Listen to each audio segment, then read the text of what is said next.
Assalamualaikum warahmatullahi wabarakatuh.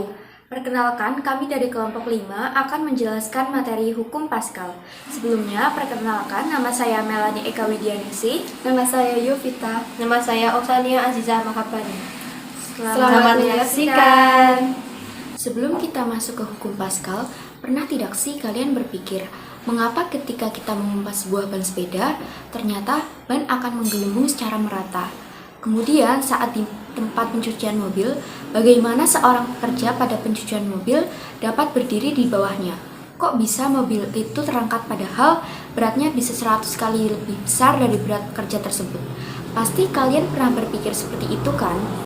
Nah, jadi apabila kita memompas sebuah ban sepeda, ternyata ban akan menggelembung secara merata. Hal ini menunjukkan karena adanya hukum Paskal, bahwa tekanan yang kita berikan melalui pompa akan diteruskan secara merata ke dalam fluida di dalam ban. Selain tekanan oleh beratnya sendiri, pada suatu zat cair yang berada di dalam ruang tertutup dapat diberikan tekanan oleh gaya luar. Jika tekanan udara luar pada permukaan zat cair berubah, maka tekanan pada setiap titik di dalam zat cair akan mendapat tambahan tekanan dalam jumlah yang sama. Peristiwa ini pertama kali dinyatakan oleh seorang ilmuwan Prancis bernama Blaise Pascal. Hukum Paskal berbunyi bahwa tekanan yang diberikan pada zat cair di dalam ruang tertutup akan diteruskan ke segala arah dengan besar yang sama. Hukum Paskal dapat diaplikasikan pada dongkrak hidrolik yang banyak dipakai pada tempat servis mobil. Dongkrak hidrolik berfungsi untuk mengangkat mobil yang akan diservis. Dongkrak hidrolik terdiri dari dua tabung yang berhubungan berisi cairan. Tabung yang pertama tabung kecil dan yang kedua tabung besar. Ketika kita menekan cairan pada tabung kecil, tekanan cairan akan diteruskan ke segala arah, termasuk pada tabung besar. Pada penampang luas yang besar bisa mengangkat beban yang berat seperti mobil. Yang dimaksud luas penampang ini adalah luas permukaan yang datar dari dalam pipa. Secara matematis dapat dijelaskan sebagai berikut. Pada pipa kecil, gaya F1 menekan luas penampang A1 akan menghasilkan tekanan P1 sama dengan F1 per A1. Tekanan P1 akan diteruskan sama besar pada cairan ke pipa besar.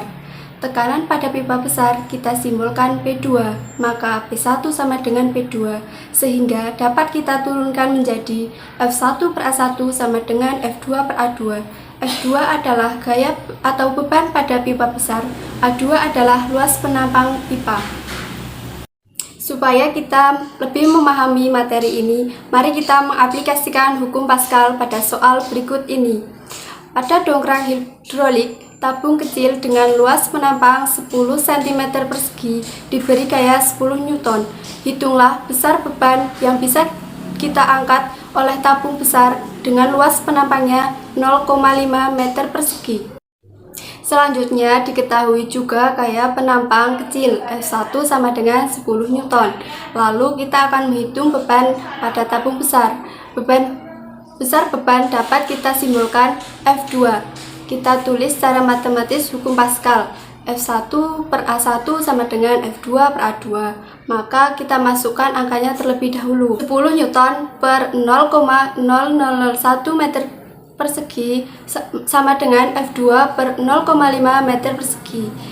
Maka kita hitung luas kirinya terlebih dahulu menjadi 10.000 Newton meter persegi sama dengan F2 per 0,5 meter persegi. Selanjutnya kita hitung F2. 10.000 Newton meter persegi kali 0,5 meter persegi sama dengan F2. F2 sama dengan 5.000 Newton. Jadi besar beban yang dapat terangkat sebesar 5.000 Newton.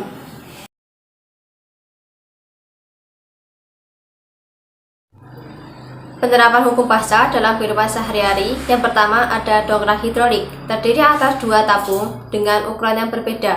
Masing-masing tabung diisi oleh air dan ditutup rapat di setiap permukaannya. Salah satu bagian penting dari dongkrak hidrolik adalah piston. Piston mampu menghasilkan daya yang besar walaupun tenaga yang dibutuhkan untuk mengoperasikan alatnya relatif kecil.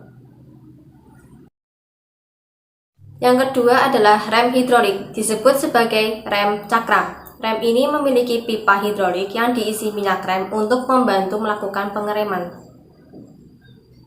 Yang ketiga, pompa hidrolik. Tujuan mesin pompa hidrolik ini digunakan untuk memudahkan manusia untuk mengangkat beban berat dengan tenaga kecil. Yang keempat, kempa hidrolik. Digunakan untuk menumbuk biji-bijian yang akan diambil minyaknya. Biasanya digunakan untuk mencetak plat logam menjadi peralatan memasak, seperti panci, wajan, dan sebagainya.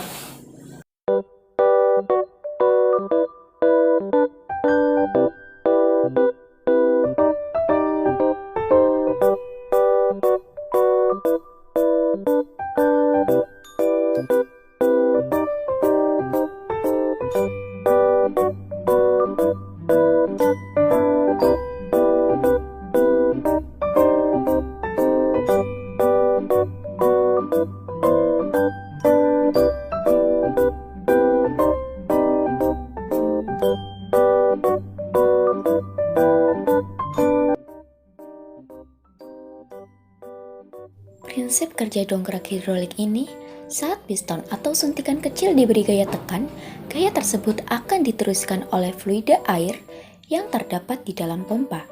Akibatnya, air dalam dongkrak akan menghasilkan gaya angkat pada piston atau suntikan besar, sehingga dapat mengangkat beban di atasnya.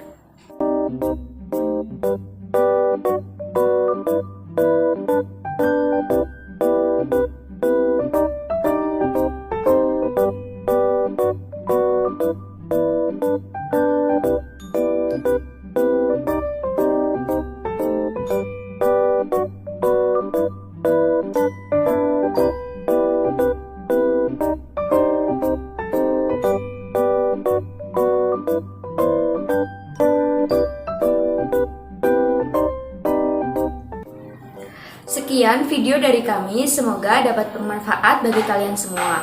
Terima kasih. Wassalamualaikum warahmatullahi wabarakatuh.